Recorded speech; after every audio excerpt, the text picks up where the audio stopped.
पातळ पोह्यांचा चिवडा.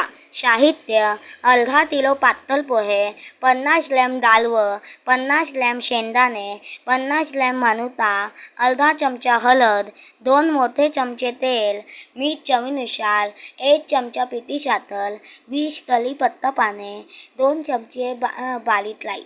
कृती: एका कढईत मंद आचेवर पातळ पोहे थोडे थोडे टाकून भाजून घ्या. कढईत तेल टाकून त्यात बारीक राई टाकून तळतळून घ्या.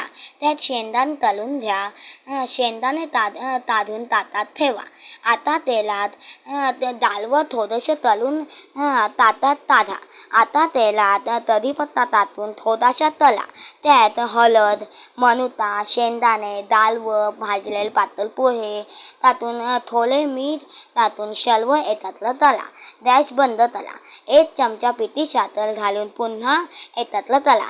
आवडत असल्यास तळलेले मिरच्यांचे तुकडे घालू शकता. आपला स्वादिष्ट पातळ पोह्यांचा चिवडा तयार. टीप: पातळ पोहे हवाबंद डब्यात ठेवावेत, तरच ते तुलतुलीत राहतात.